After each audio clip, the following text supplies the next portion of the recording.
الرحیم. درنو لیدونکو سلامونه مې ومنئ. راځو د نن ورځې په درس کې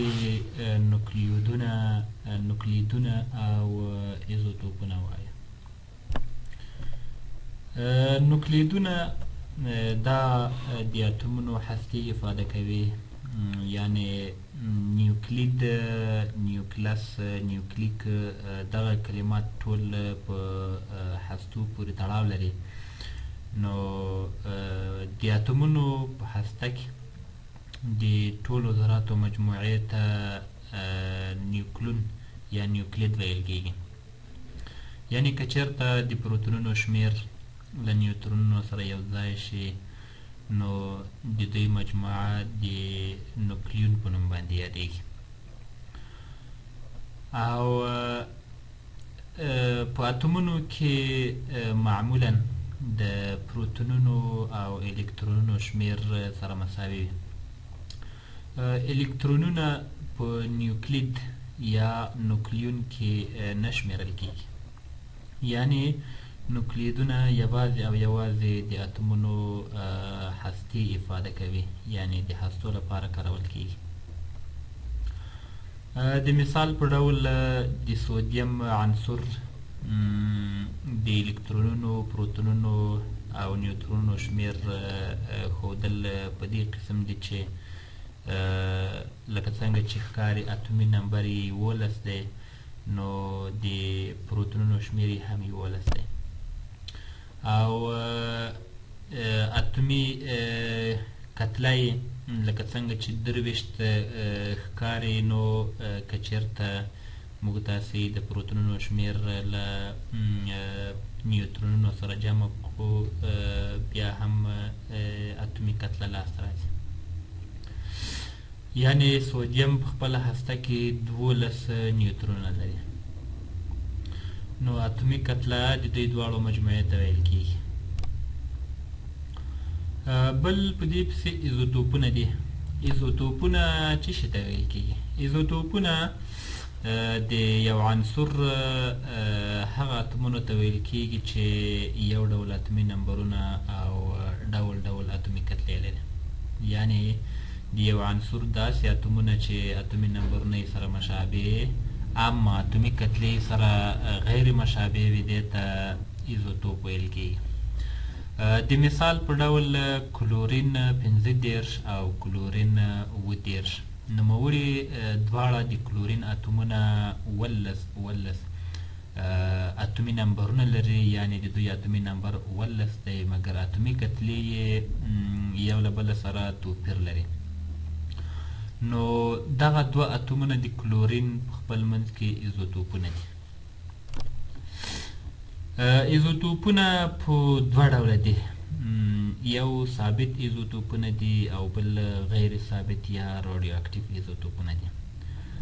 ثابت ایزوتوپونه هغو ایزوتوپونو ته ویل کېږي چې دوی ثابتې هستې لري، یعنی هستې یې په خپل سر نه تجزیه کېږي. تر اوسه پورې په طبیعت کې د 104 عناصرو تقریبا 272 ثابت ایزوتوپونه پیژندل شوي دي. دویم رادیو اکټیو ایزوتوپونه یا غیر ثابت ایزوتوپونه دي. دا هغه ایزوتوپونو ته ویل کېږي چې غیر ثابتې هستې لري، یعنی هستې په خپل سر تجزیه کېږي او رادیو اکټیو وړانګې خپروي. تر اوسه پورې په طبیعت کې د 104 عناصرو تقریبا 1000 ډوله رادیو اکټیو ایزوتوپونه پیژندل شوي دي. په دوراني جدول کې همدغه عناصر چې تاسو ته ښکاري دا په خالص ایزوتوپي شکل پیدا کېږي. یعنی موږ تاسې عناصر د ایزوتوپي خواصو له مخې په دوه ګروپونو ویشو، یو ثابت ایزوتوپي عناصر دي او بل مخلوط ایزوتوپي عناصر دي. ثابت ایزوتوپي عناصر هغه عناصرو ته ویل کېږي چې ایزوتوپونه نه لري، او مخلوط ایزوتوپي عناصر هغه عناصرو ته ویل کېږي چې له یو، دوه یا څو ایزوتوپونه لري. په دوراني جدول کې بریلیم، فلورین، سودیم، المونیم، فاسفورس، سیکنډیم، منګنیز، کوبالت، یتریم، نیوبیم، رودیم، ایوډین، سیزیم، پراسودیم، تربیم، هولمیم، تولیم، سره زر، بیسموت او توریم. دا هغه عناصر دي چې ایزوتوپ نه لري، یعنی په خالص ایزوتوپي شکل په طبیعت کې پیدا کیږي.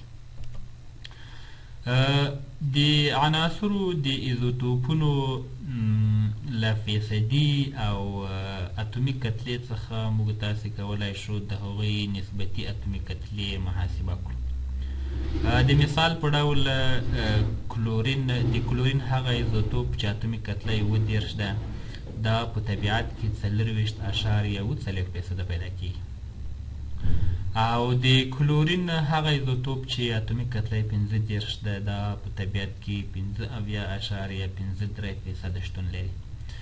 نو که چېرته موږ تاسې دغه فیصدیانې په اتومي کتله کې ضرب کړو او په 100 یې وویشو او حاصل یې یو له بله سره جمع کړو، نو د کلورین نسبتي اتومي کتله لاسته راځي.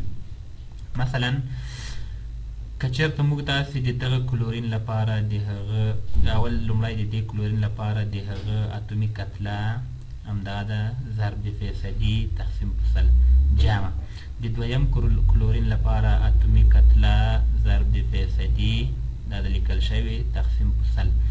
نو د دې حاصل او د دې حاصل که چېرته موږ تاسې سره جمع کړو، د لومړي کسر حاصل 26.455 کیږي او د دویم کسر حاصل 9.053 کیږي. که چېرته دا دواړه حاصل خارجي قسمتونه یو له بل سره جمع شي، نو 15.484 لاسته راځي. که چېرته دا راونډاف شي، نو 15.4 ترې جوړیږي چې دا د کلورین نسبتي اتومي کتله ده.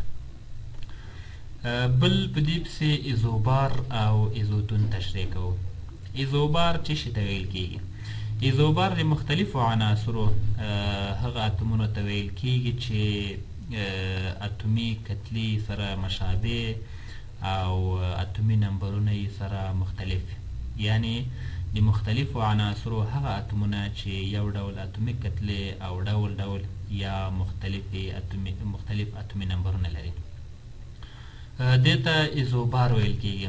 د مثال په ډول پوتاشیم چې اتومي کتله یې 40 او اتومي نمبر یې 19 دی، او کلسیم اتومي کتله یې 40 اتومي نمبر یې 20 دی. دا دواړه په خپل منځ کې ایزوبارونه دي، یعنی اتومي کتلې د دې دواړو 40 دي، یعنی سره مساوي دي، مګر اتومي نمبرونه د پوتاشیم 19 او د کلسیم 20 دی، سره مختلف دي.